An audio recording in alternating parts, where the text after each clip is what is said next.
On May 30th, 1431, in the market square of Rouen, France, a 19-year-old peasant girl was about to meet one of the most horrific deaths in medieval history.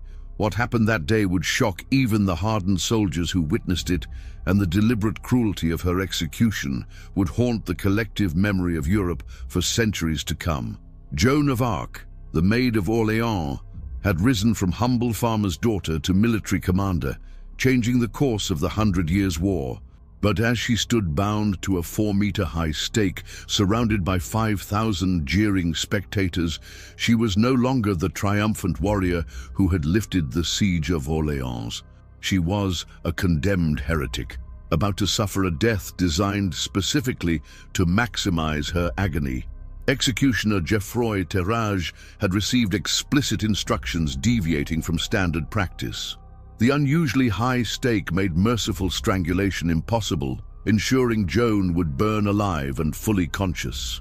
This calculated decision by her English captors would make her death as public and brutal as possible. What followed would be so horrifying that even battle-hardened soldiers would later describe it as one of the most disturbing sights they had ever witnessed. The young woman, who had once claimed to hear the voices of saints, would spend her final moments screaming the name of Jesus, her cries echoing across the square for over 10 minutes of unimaginable suffering. This execution represented the culmination of a carefully orchestrated campaign of betrayal, political manipulation, and judicial corruption involving kings, nobles, and church officials at the highest levels. Joan's death reveals the darkest aspects of medieval politics and the lengths powerful men would go to silence a young woman who dared challenge their authority. Her path to this horrific death began with cold calculation in a nobleman's counting house, where Joan's life was literally sold to the highest bidder for 100,000 livres. The betrayal exposed the brutal realities of medieval warfare and the expendability of even celebrated heroes when political convenience demanded their sacrifice. To understand the full horror of what happened in Rouen, we must first understand Joan's extraordinary rise and why her death was considered necessary by those who orchestrated it. Her story is one of courage against overwhelming odds, but also a stark reminder of how quickly the powerful turn against those who threaten their interests. The execution was not just punishment, it was a message, broadcast to 5,000 witnesses and intended to resonate across France and beyond. However, the message it ultimately sent was very different from what her executioners intended, transforming her death into the foundation of a legend that would outlive all those who sought to destroy her. The year 1431 found France in unprecedented chaos. The 100 Years' War had raged for nearly a century, transforming the once prosperous kingdom into a battlefield where English and French forces carved up territories with little regard for ordinary people's suffering. The French monarchy was in crisis, with competing claims creating shifting alliances. Into this chaos stepped Joan of Arc, a teenager from Domremy who claimed divine visions from the Archangel Michael, Saint Margaret, and Saint Catherine. These messengers, she insisted, commanded her to drive the English from French soil and see the Dauphin Charles crowned as rightful King of France. Remarkably, she convinced the court to give her military command. The siege of Orléans in 1429 transformed Joan into a household name across Europe. The city had endured months of English siege, its population slowly starving as defenses crumbled. Joan's arrival with relief forces changed everything, not just militarily, but in defender morale. Within days, the English siege was broken, and Joan's reputation as divinely inspired was established. Her campaigns reversed years of French defeats through remarkable victories. Cities under English control for decades opened their gates at news of her approach. Collaborating French nobles suddenly rediscovered patriotism. Most crucially, Dauphin Charles was crowned King Charles VII in Reims Cathedral, with Joan beside him legitimizing his claim. But medieval warfare success was always temporary, and Joan's victories created powerful enemies. The English, having invested decades and enormous resources in conquering France, saw her as an existential threat. Burgundians, French nobles allied with England for political gain, viewed her as a dangerous upstart whose populist appeals threatened established order. Even within the French court, Joan's influence bred suspicion among nobles who resented taking orders from a peasant girl. Her direct access to the king and growing legend threatened traditional hierarchies. The very qualities making her effective, certainty, uncompromising nature, appeals to divine authority, made her dangerous to men whose power depended on political flexibility. The Church had complicated feelings about Joan's claims. While her victories suggested divine favor, her assertion of direct saintly communication bypassed ecclesiastical hierarchy in deeply uncomfortable ways. The idea that God might communicate through an illiterate peasant rather than established clergy challenged fundamental assumptions about religious authority. This convergence of political, military, and religious opposition ultimately sealed Joan's fate. Her enemies understood that while she remained free, she would continue inspiring French resistance and undermining English occupation. They recognized her death must be public and definitive, designed not just to eliminate her as a threat, but to destroy the legend surrounding her. The trap was set during the siege of Compiègne in May 1430. The strategically located city remained loyal to Charles VII, despite being surrounded by Burgundian territory. When Burgundians moved to besiege Compiègne, Joan rode to its relief with a small force, believing she could repeat earlier successes through bold action and divine intervention. However, political calculations had shifted. Joan's value as a bargaining chip now outweighed her military worth, even among supposed allies. The betrayal that sealed her fate was about to unfold, engineered by men who saw her not as the Maid of Orléans, but as valuable merchandise for the highest bidder. Joan's capture on May 23, 1430, during a skirmish outside Compiègne, was calculated betrayal. While charging against Burgundian positions, she found herself cut off when city gates suddenly closed behind her. What appeared tactical error was actually the result of secret negotiations ongoing for weeks. Guillaume de Flavy, Compiègne's captain, had been communicating with Burgundian representatives about surrender terms. Joan's presence complicated these negotiations. Her reputation made surrender politically impossible while she remained free. By arranging her isolation during an apparent routine sortie, de Flavy could claim he supported her while ensuring she fell into enemy hands. John of Luxembourg, commanding the Burgundian soldiers who captured Joan, immediately recognized an extraordinary financial opportunity. The English had made clear they would pay handsomely for her capture, though other parties might also bid for such a valuable prisoner. The negotiations following Joan's capture revealed medieval politics' brutal realities. King Charles VII, whom Joan had personally crowned, made no serious effort to secure her release. The perpetually strained royal treasury wasn't prepared to match English offers. More importantly, Charles and his advisors calculated that Joan had become more valuable as a martyr than as a living commander. The political logic was coldly pragmatic. Joan's early victories had legitimized Charles's throne and inspired French resistance, but her continued presence was becoming problematic for a king needing to negotiate from strength rather than dependence on divine intervention. Her death, if properly managed, could serve French interests by creating a powerful symbol of English cruelty while removing a potentially troublesome commander. The English were determined to acquire Joan regardless of cost, understanding that executing her as a prisoner of war would create martyrdom and strengthen French resolve. Instead, they needed to destroy her reputation by proving her victories came from demonic rather than divine influence. This required a sophisticated legal and propaganda campaign discrediting her claims and justifying execution as religious necessity. The agreed price was 100,000 livres, equivalent to several $1 million today. John of Luxembourg's decision was purely financial, though dressed in legal language about Joan's crimes against Christendom. The transaction completed in January 1431. Joan was transferred to English custody, like valuable property changing hands. What followed was a carefully orchestrated legal proceeding, providing religious legitimacy to political assassination. The English couldn't simply execute Joan without creating martyrdom.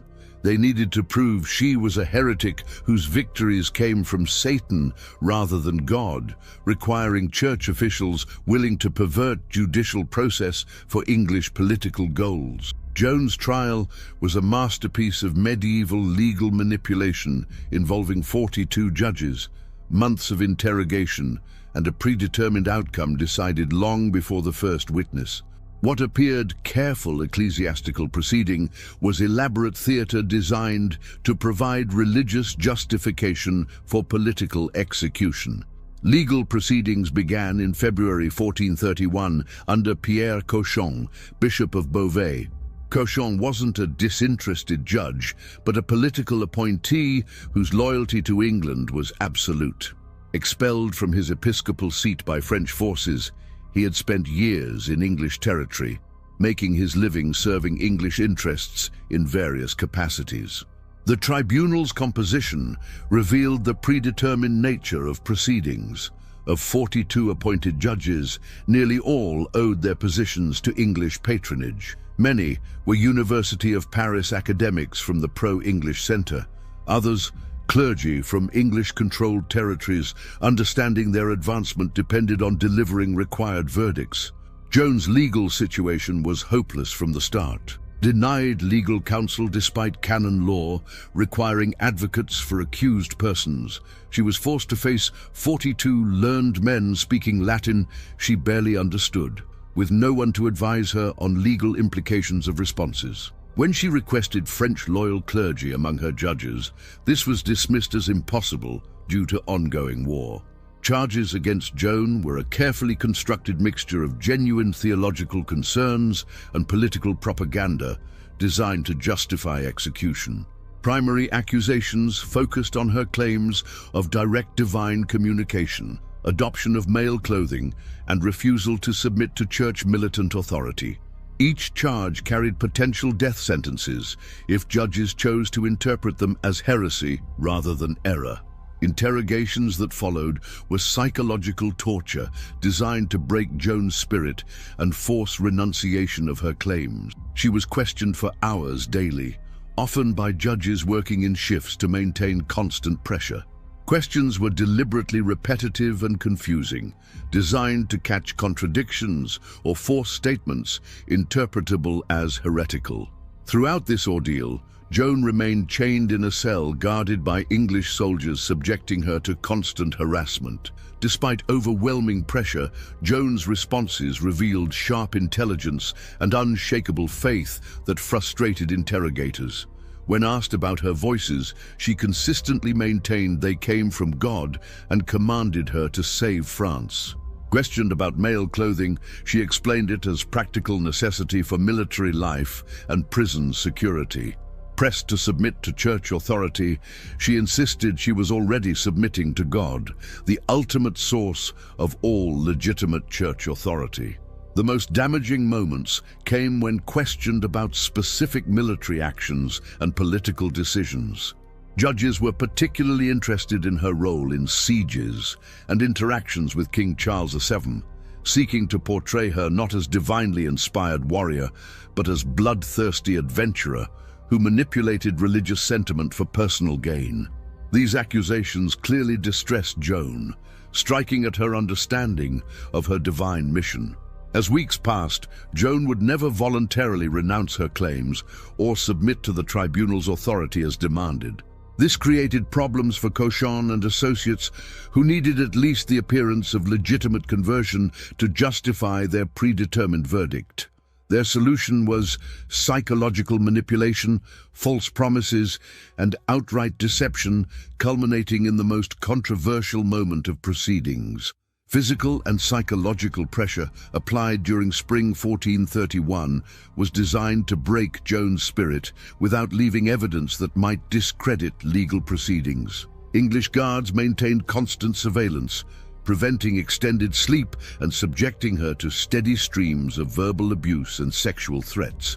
Heavy, uncomfortable chains caused constant pain, weakening her physically and mentally.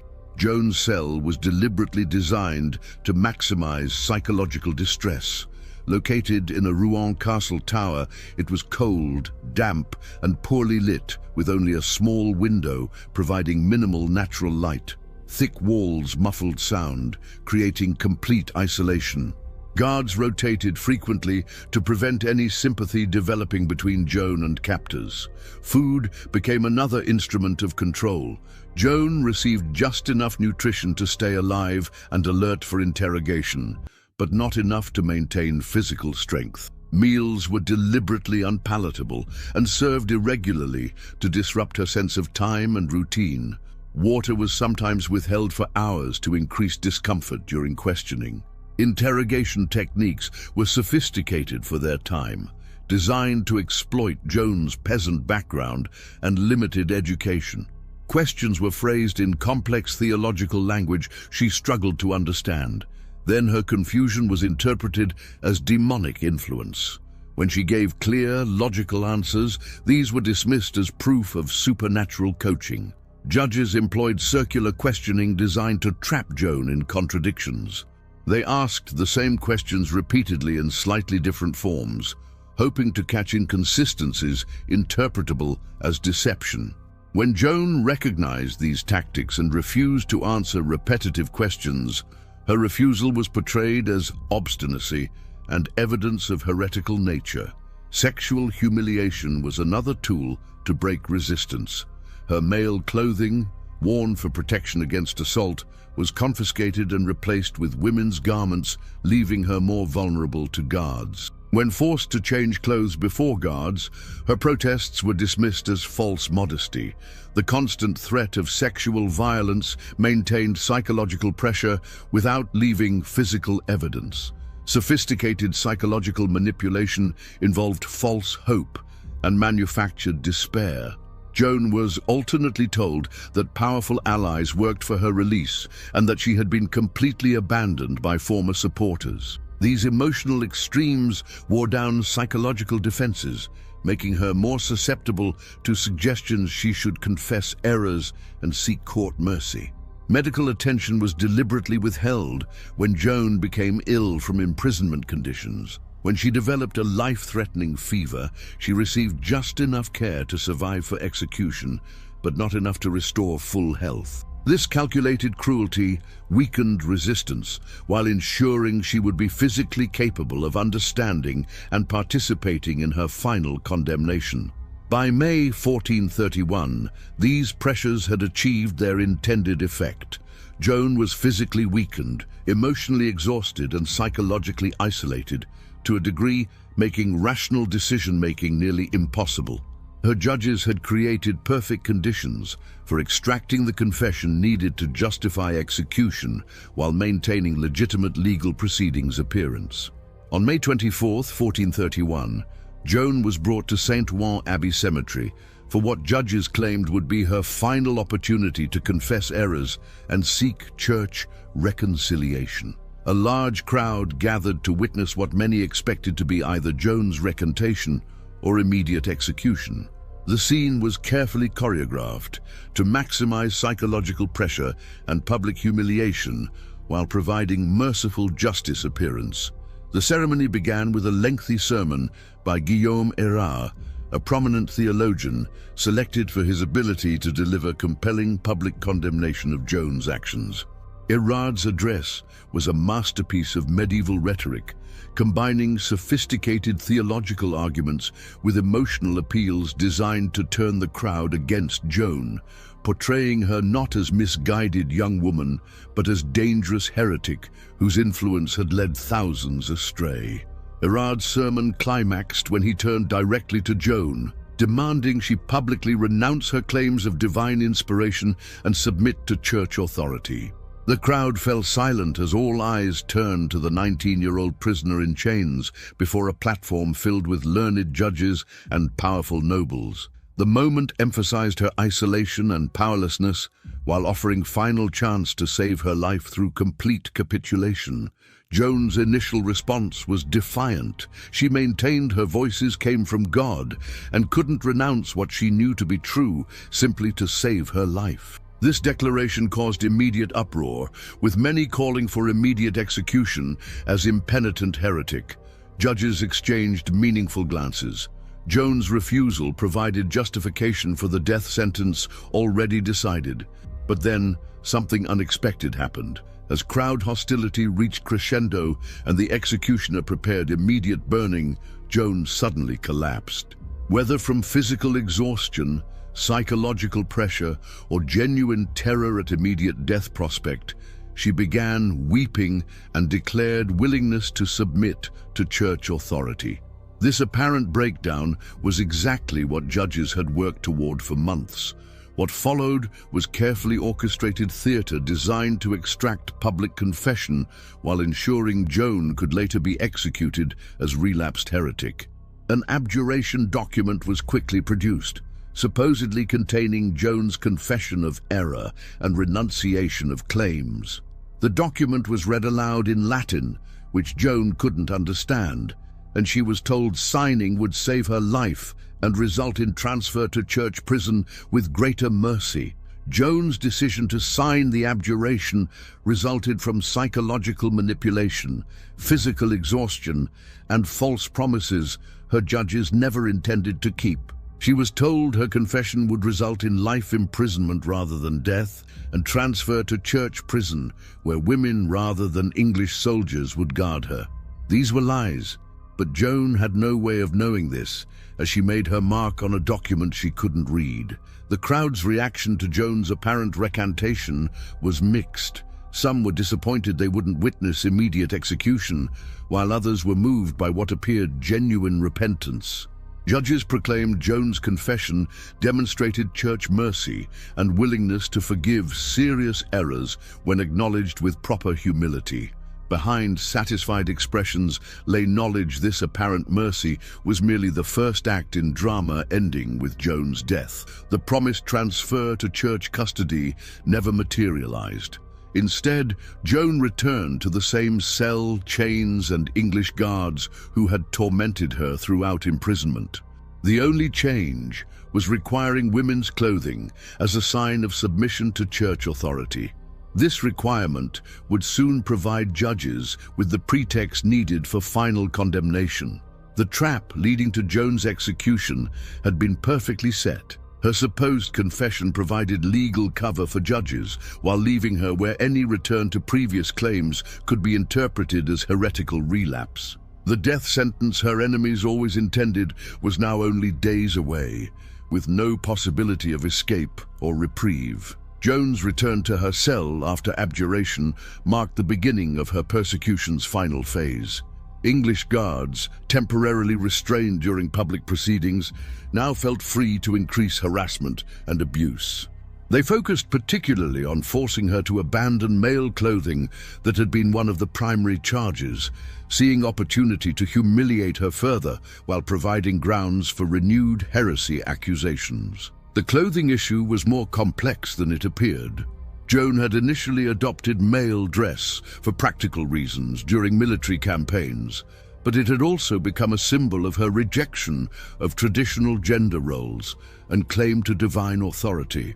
Judges understood that forcing women's clothing would be both practical humiliation and symbolic victory. However, they recognized her eventual return to male dress could provide legal justification needed for execution. Psychological manipulation surrounding clothing was sophisticated and cruel. Joan was told her salvation depended on accepting women's dress as submission to church authority. Simultaneously, guards were instructed to create conditions making it dangerous for her to remain in women's clothing. The threat of sexual assault was made constant and explicit, forcing Joan to choose between spiritual submission and physical safety. For several days, Joan attempted to comply with requirements imposed by her confession. She wore women's clothing provided by guards and refrained from making claims about her divine mission. However, imprisonment conditions made this compliance increasingly difficult to maintain. Guards' behavior became more aggressive, and Joan was forced to recognize that promised improved treatment had been lies designed to extract her confession. The breaking point came May 27th, when Joan was found wearing male clothing in her cell. Different accounts exist of exactly how this happened. Some sources suggest guards deliberately provided only male clothing after taking away her women's dress during the night. Others claim Joan deliberately chose to resume male dress as rejection of her forced confession. The truth probably involves elements of both, as guards would have been acting under instructions to create this very situation. When confronted about her return to male clothing, Joan initially tried explaining it as practical necessity for protection. However, under continued pressure from interrogators, she began speaking again about her voices and divine mission. This was exactly what judges had been waiting for. Her return to previous claims, combined with resumption of male dress, provided them with legal justification needed to declare her a relapsed heretic subject to execution. The speed with which final proceedings moved revealed how predetermined Joan's fate had always been. Within hours of her discovery in male clothing, a final court session was convened to formally declare her a relapsed heretic. No opportunity was provided for Joan to explain her actions or defend herself against new charges. Judges had what they needed and moved quickly to prevent any possibility of outside intervention. The formal declaration of Joan's relapse was accompanied by immediate transfer to secular authorities for execution. This transfer was legal fiction, designed to protect the Church from direct responsibility while ensuring execution would proceed without delay. Secular authorities, represented by English military commanders, were more than willing to carry out a sentence serving their political interests perfectly. The execution date was set for May 30th, 1431, just 3 days after her return to male clothing. This rapid timeline ensured no opportunity for appeals, interventions, or changes of heart that might prevent the outcome her enemies had worked so hard to achieve. Arrangements for her death were already being made, designed to maximize both her suffering and the public impact of her execution. Preparations for Joan's execution began immediately after her condemnation. English military commanders worked closely with church officials to ensure the execution would serve both immediate political needs and longer-term propaganda goals. Every detail was carefully planned to maximize psychological impact on both French population and potential future rebels who might be tempted to follow Joan's example. The old market square in Rouen was selected because it could accommodate the expected large crowd and was in the heart of English-controlled territory. This would ensure Joan's supporters couldn't attempt rescue, and the assembled crowd would be largely sympathetic to the English cause. The market square also had symbolic importance as a place of commerce, suggesting Joan's death was a transaction in the service of political stability. The execution platform construction was supervised by experienced executioners who understood how to design a burning that would maximize both spectacle and suffering. The stake was built to 4 meters height, deliberately making it impossible for the executioner to follow customary practice of strangling condemned heretics before lighting the fire. This deviation from normal procedure was intended to ensure Joan would burn alive and fully conscious, creating more dramatic and terrifying spectacle. Material choice for the execution was equally calculated. Wood was deliberately selected to be damp and green, ensuring slow burning with large amounts of smoke. This would prolong Joan's agony while creating a visual spectacle visible from great distance. The sulfur-soaked cloak Joan would wear was designed to accelerate burning around her upper body while ensuring toxic fumes would cause additional suffering. Execution timing was set for mid-morning to ensure maximum attendance and visibility. Church bells throughout the city were ordered to ring continuously from dawn until completion, ensuring no one in Rouen could claim ignorance. Criers were sent through streets to announce time and location, with special provisions made to accommodate the large expected crowd. Security arrangements were extensive.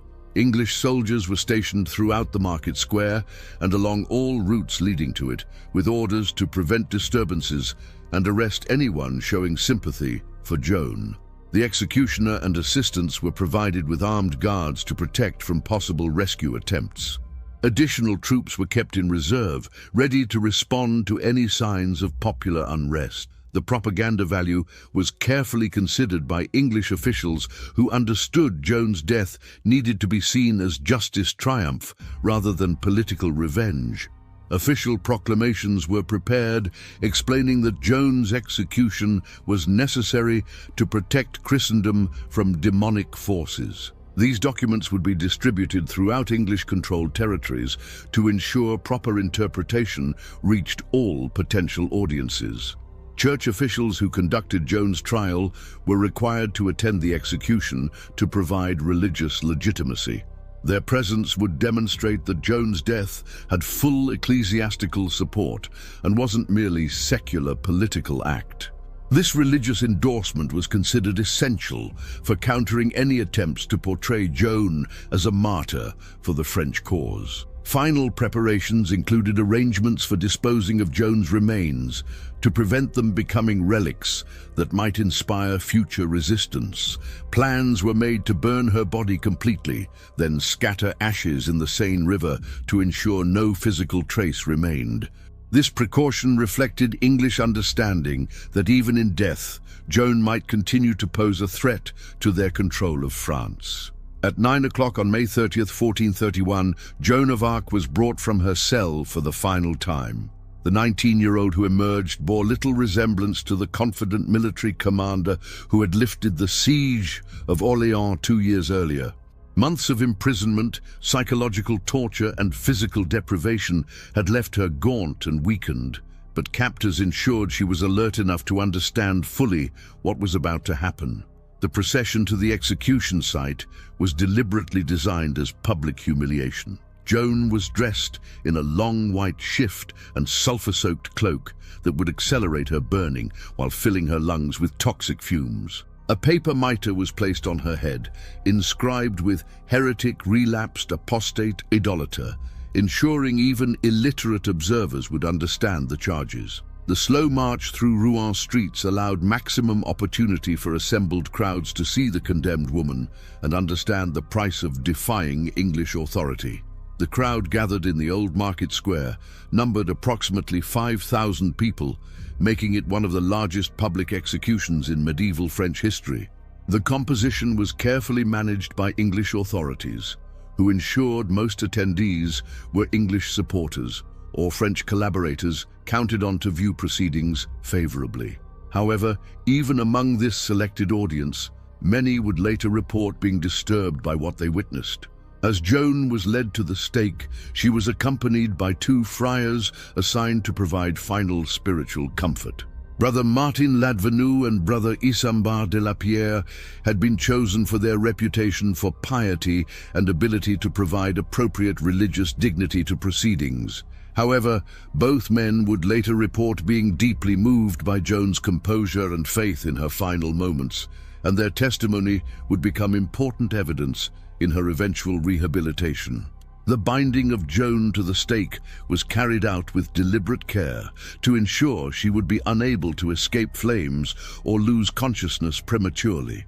Her arms were secured behind the wooden post with heavy chains that wouldn't burn quickly enough to provide relief. Her feet were positioned on a small platform that would collapse as flames reached it, ensuring she would eventually hang from arm chains as her support burned away. Final moments before lighting the fire were marked by one last attempt to extract confession from Joan. Bishop Cauchon, who had presided over her trial, approached the stake and offered her final opportunity to renounce her claims and seek church mercy. Joan's response was clear and unwavering. She maintained her voices had come from God, that her mission had been divinely inspired, and that she would rather die than deny what she knew to be true. The lighting of the fire was carried out by official executioner Geoffroy Terrage, who later reported this was the most difficult execution he had ever been required to perform. The slow-burning wood began producing thick smoke almost immediately, and flames crept slowly up Joan's legs and dress. The deliberate fire design meant she remained conscious and able to speak for what witnesses described as an unbearably long time. Joan's final words became the subject of numerous accounts, many recorded by witnesses present that day. The most consistent reports indicate she called repeatedly on Jesus, asking for his mercy and proclaiming her faith even as flames consumed her body. These cries were audible to the entire crowd and continued for what multiple witnesses estimated as at least 10 minutes, though some suggested much longer. The crowd's reaction to Joan's prolonged suffering was not what English officials had hoped to achieve. Rather than celebrating the elimination of a dangerous heretic, many witnesses reported feeling sick and disturbed by the deliberate cruelty. Some began weeping openly, while others turned away, unable to watch. Several English soldiers who participated in proceedings would later report experiencing nightmares and spiritual distress as a result. As flames finally reached Joan's upper body and her cries grew weaker, witnesses reported seeing what appeared to be a dove flying from the fire toward the south in the direction of France. While this may have been simply a bird startled by smoke and flames, many interpreted it as a sign of Joan's innocence and divine favor. This incident would become part of the legend that grew around her death and contributed to eventual recognition of her sanctity. The execution, intended to demonstrate English power and religious authority, instead created a martyrdom that would inspire French resistance for generations. Her enemies had succeeded in ending her life, but in doing so, they had created something far more dangerous than a living woman. They had created an eternal symbol of resistance against oppression that would outlive all those who participated in her destruction. Immediately following Joan's execution, the complex and contradictory reactions of those who witnessed or participated revealed the true nature of what had taken place. English officials who orchestrated proceedings were publicly satisfied, claiming justice had been served and the threat posed by Joan's influence had been eliminated. However, private communications and later testimonies suggest many were troubled by the manner of her death and its potential consequences. Geoffroy Terrage, the executioner responsible for lighting the fire, was among the first to express doubts about what had taken place. Within hours of completing his grim task, he was reportedly seen in a tavern, drinking heavily and muttering that he feared he had burned a saint. When questioned by companions, he insisted Joan's behavior during final moments had convinced him of her innocence and divine inspiration. This testimony from the executioner himself would later become crucial evidence in efforts to rehabilitate Joan's reputation. Several English soldiers present during execution reported experiencing what they described as supernatural phenomena in the days following Joan's death. Some claimed to have seen visions of the young woman they had helped kill, while others reported hearing voices calling for vengeance. Whether these experiences were genuine supernatural occurrences or psychological effects of guilt and trauma, they contributed to a growing sense among English forces that Joan's death had been a terrible mistake. The immediate disposal of Joan's remains had been carefully planned to prevent them becoming objects of veneration, but even this process created problems for her executioners. Her heart, which according to witnesses had remained intact despite intense flames, was retrieved from ashes and thrown into the Seine River along with other remains. However, the very fact that special measures were needed to dispose of her body completely suggested to many observers that there had been something supernatural about Joan herself. News of Joan's execution spread rapidly throughout France, carried by merchants, pilgrims, and refugees who had witnessed the event or heard first-hand accounts from those present. The reaction in French territories was immediate and intense. Rather than being cowed by the demonstration of English power, many French communities responded with increased resistance and renewed determination to drive out occupying forces. The propaganda value that English officials had hoped to gain from Joan's execution proved completely counterproductive. Instead of demonstrating that claims of divine inspiration were fraudulent and dangerous, her death convinced many French people that she had indeed been chosen by God and that her martyrdom proved the righteousness of their cause. Churches throughout France began holding memorial services for Joan, despite the danger this posed to participants. King Charles VII, who had done nothing to prevent Joan's execution, now found himself in the awkward position of having to respond to public outrage over her death. While he couldn't openly criticize proceedings without admitting his own failure to protect her, he began distancing himself from any suggestion that Joan had been justly condemned. This shift in royal attitude would eventually lead to efforts to officially rehabilitate her reputation and reverse the verdict of her trial. The English administration in France began recognizing within months that Joan's death had been a strategic disaster.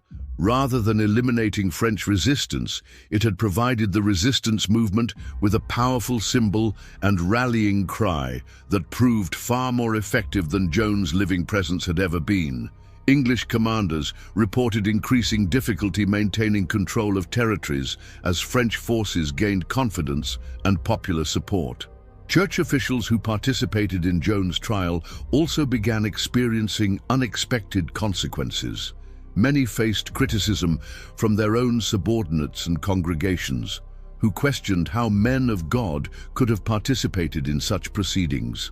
Some, like Brother Martin Ladvenu, began almost immediately working for Joan's rehabilitation, providing testimony about her piety and faith during final moments. The execution that was supposed to end Joan's influence had instead transformed her from military commander into something far more powerful, a martyr whose story would inspire resistance against oppression for centuries. Her enemies had succeeded in killing her body, but they had inadvertently ensured that her spirit would live forever in the hearts of all those who faced seemingly impossible odds in service of justice and freedom.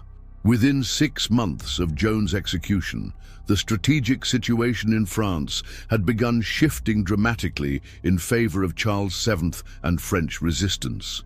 The martyrdom that English officials had tried so hard to prevent was becoming reality, as Joan's death inspired a level of French unity and determination that her living presence had never achieved. The psychological impact of her execution proved far more powerful than her military victories had ever been.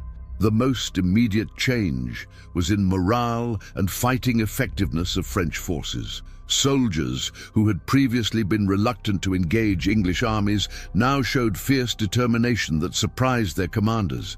Many reported fighting with belief that Joan was watching over them and that her sacrifice demanded vengeance against those who had killed her.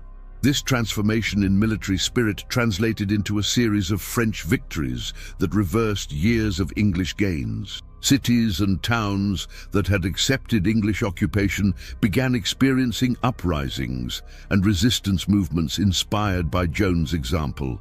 The knowledge that a peasant girl had successfully challenged the most powerful military force in Europe encouraged others to believe that English dominance was not inevitable.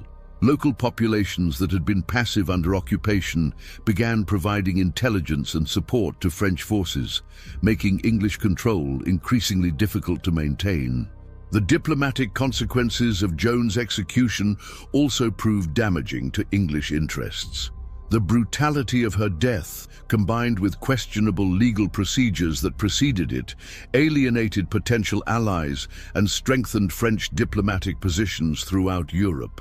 Many rulers who had been neutral in the conflict began viewing the English cause as fundamentally unjust, making it more difficult for England to maintain alliances necessary for continued occupation. Economic costs of maintaining control in France escalated dramatically as English forces faced increased resistance and required larger garrisons to hold territories. The resources devoted to Joan's capture, trial, and execution proved a poor investment as the English position in France continued deteriorating. Military expenditures increased while tax revenues from occupied territories declined due to widespread resistance and economic disruption. Perhaps most significantly, Joan's death had eliminated one of the primary justifications for English claims to French territory.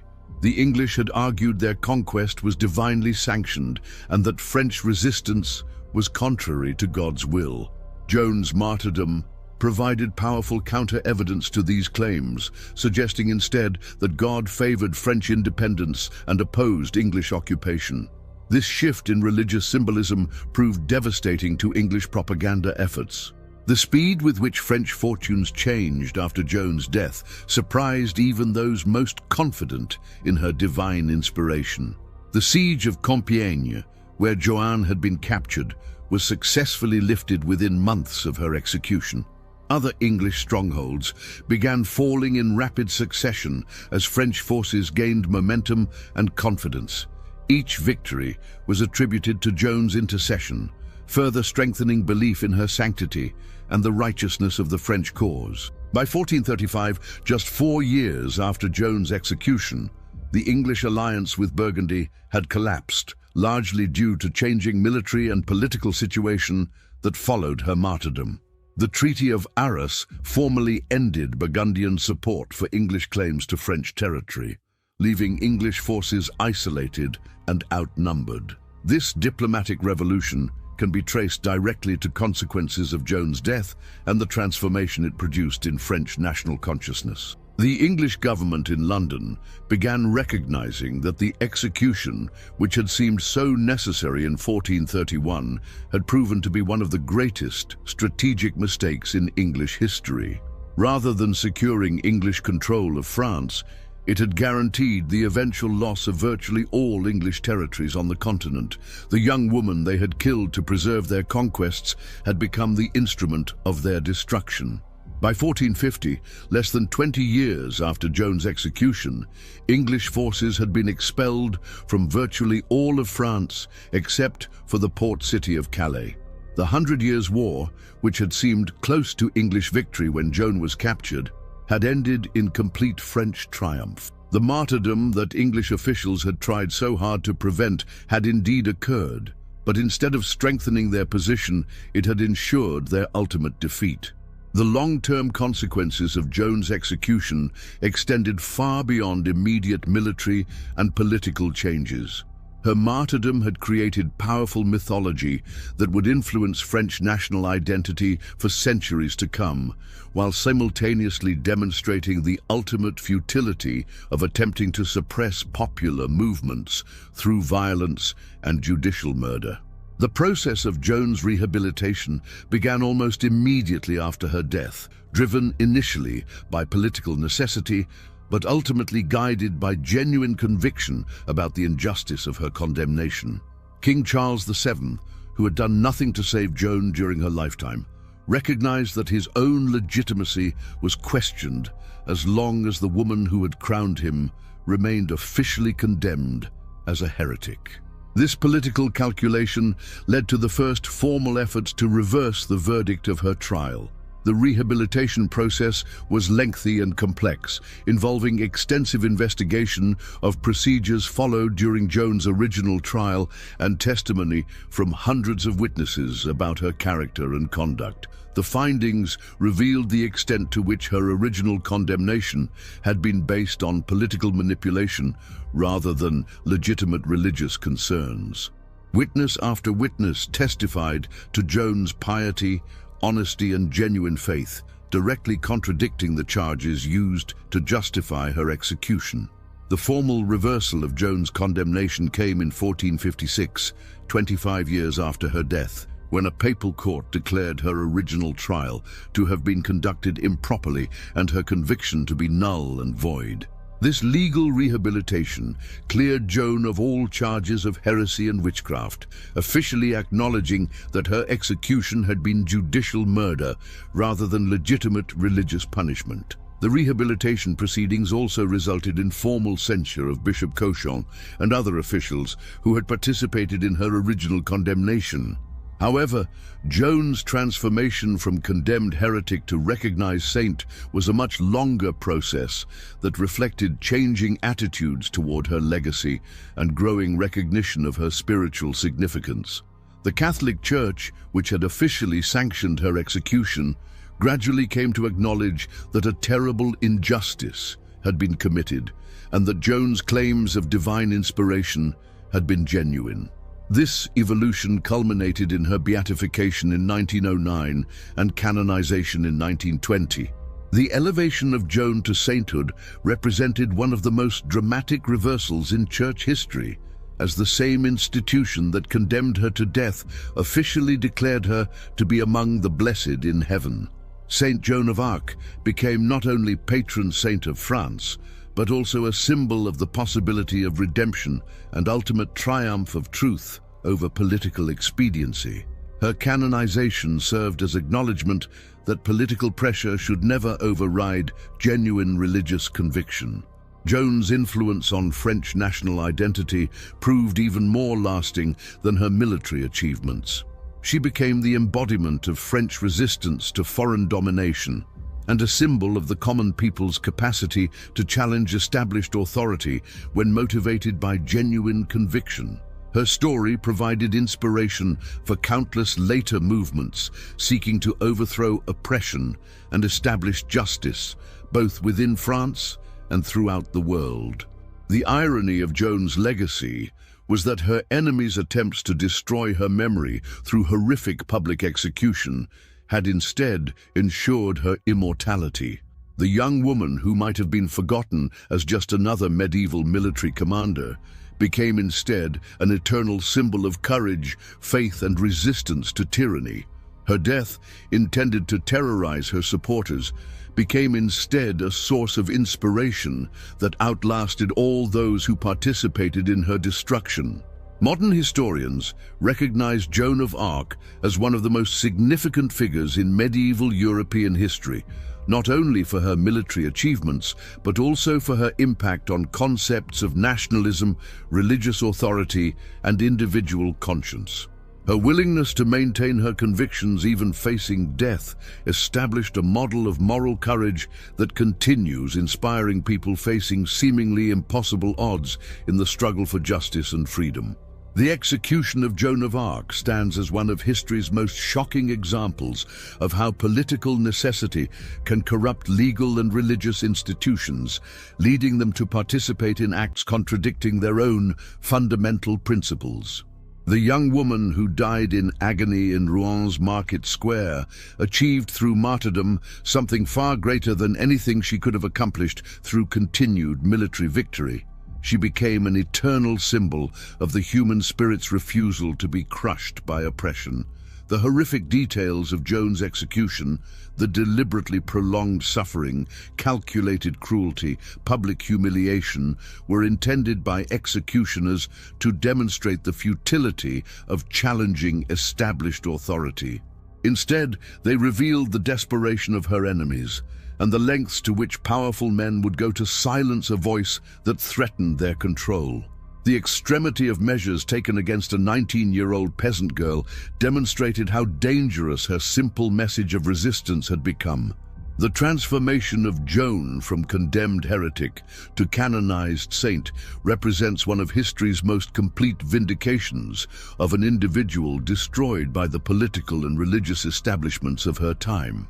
Her story serves as a powerful reminder that temporal authority, no matter how overwhelming it may seem, cannot ultimately suppress truth or destroy the human spirit. The judges who condemned her and soldiers who executed her are remembered today only as participants in one of history's greatest injustices.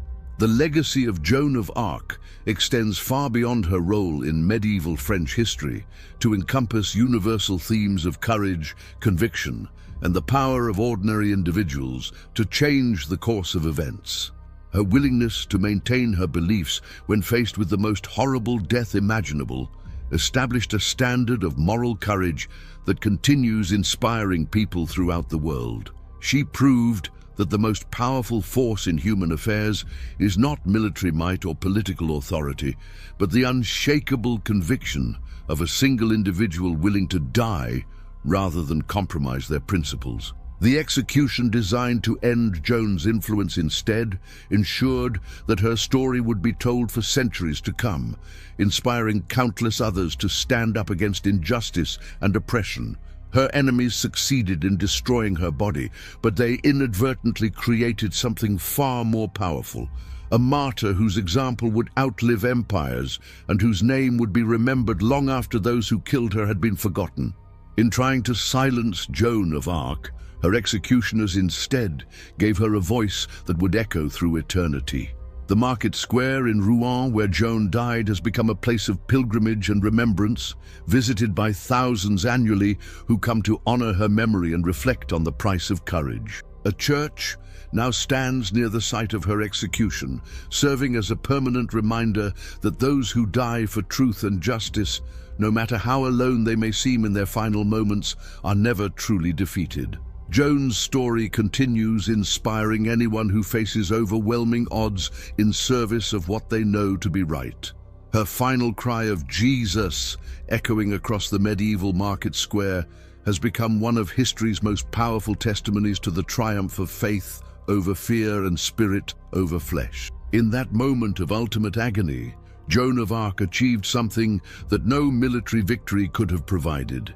She became immortal, transformed by her enemy's cruelty into a symbol of hope that will inspire humanity as long as people struggle against oppression and injustice. The young peasant girl who claimed to hear the voices of saints had indeed been chosen for a divine mission, though perhaps not the one she originally understood. Her true calling was not to drive the English from France, but to demonstrate through her life and death that ordinary people possess extraordinary power when they act with courage and conviction. In burning Joan of Arc, her enemies lit a flame that would never be extinguished, creating a beacon of hope that continues to shine across the centuries. The execution that was meant to terrify instead became a rallying cry. The death intended to end a legend instead gave birth to an eternal symbol. Joan of Arc's horrific end was not a conclusion, but a beginning, the moment when a mortal woman became an immortal inspiration for all who dare to challenge tyranny and fight for what they believed to be true. The transformation of Joan from condemned heretic to canonized saint represents one of history's most complete vindications of an individual who was destroyed by the political and religious establishments of her time. Her story serves as a powerful reminder that temporal authority, no matter how overwhelming it may seem, cannot ultimately suppress truth or destroy the human spirit. The judges who condemned her and the soldiers who executed her are remembered today only as participants in one of history's greatest injustices. The legacy of Joan of Arc extends far beyond her role in medieval French history to encompass universal themes of courage, conviction, and the power of ordinary individuals to change the course of events. Her willingness to maintain her beliefs, even when faced with the most horrible death imaginable, established a standard of moral courage that continues to inspire people throughout the world. She proved that the most powerful force in human affairs is not military might or political authority, but the unshakable conviction of a single individual willing to die rather than compromise their principles. The execution that was designed to end Joan's influence instead ensured that her story would be told for centuries to come, inspiring countless others to stand up against injustice and oppression. Her enemies succeeded in destroying her body, but they inadvertently created something far more powerful, a martyr whose example would outlive empires and whose name would be remembered long after those who killed her had been forgotten. In trying to silence Joan of Arc, her executioners instead gave her a voice that would echo through eternity. The market square in Rouen, where Joan died, has become a place of pilgrimage and remembrance, visited by thousands of people each year who come to honor her memory and reflect on the price of courage. A church now stands near the site of her execution, serving as a permanent reminder that those who die for truth and justice, no matter how alone they may seem in their final moments, are never truly defeated. Joan's story continues to inspire anyone who faces overwhelming odds in the service of what they know to be right. Her final cry of "Jesus," echoing across the medieval market square, has become one of history's most powerful testimonies to the triumph of faith over fear and spirit over flesh. In that moment of ultimate agony, Joan of Arc achieved something that no military victory could have provided. She became immortal, transformed by her enemy's cruelty into a symbol of hope that will inspire humanity as long as people struggle against oppression and injustice.